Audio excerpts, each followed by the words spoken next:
Oh, yay. It's a Tap That Trade Day. Joining us now, Phil Flynn, a Fox Business Network contributor and options trading pro. Alan Nachman with Agora Financial. Here we go, guys, with round number one in our trader game. Banks behind. What does it mean that banks banked big profits, but the stocks went down even after earnings beats? They haven't broken out, but the key I want to say is yet. If you look at XLF, which tracks the whole index, trading between 20 and 25 for the last 8 months, we're at the top of that range right now. Breakout targets a move to 30. So it is interesting that they had great numbers, but it didn't reflect in the price just yet. Well, I think the reason why it didn't was the COVID-19 situation and the concerns about bad loans on their books, and that's probably holding these stocks back. Just to show you how bad it is in comparison, compare these stocks to Bitcoin, for example. You got things like Bitcoin and gold and silver way outperforming the banks right now. But I agree with Alan. I think once we get a stimulus package into the economy, that's going to help these banks. There's going to be less chance of default or less concerns.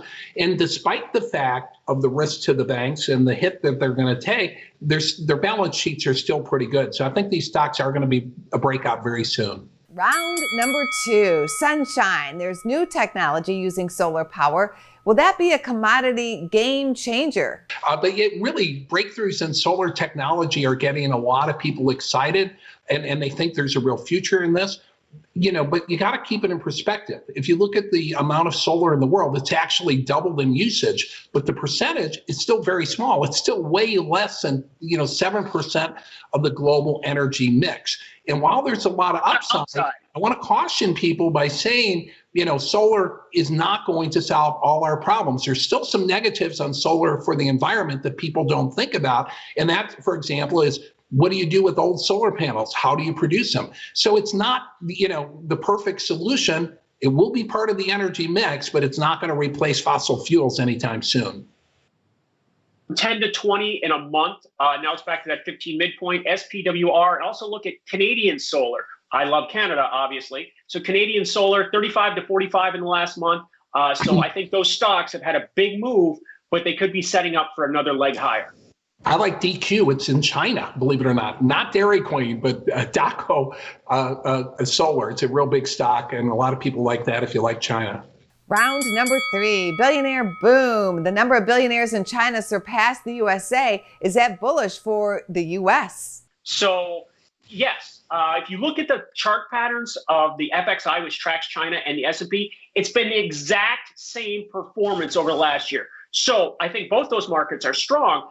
I like looking at the United Kingdom. The United Kingdom has not recovered. United Kingdom's down 25% if you look at the EWU ETF that tracks that market. So it's trading between 20 and 30. So that targets a breakout. We'll look at that. I think that's a better reward to risk. Yes, the S&P and China are going to continue, but really on almost the same path.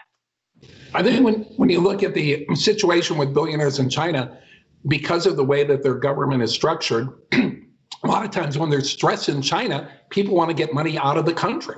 And we've seen that time and time again, that the government of China has had to restrict outflows of capital because most of the billionaires don't want to keep it there. What does that tell you about that? It tells you right now that it probably is good for the United States stock market because most of the Chinese billionaires want to invest outside of the country. I can't imagine why, but that seems to be the trend.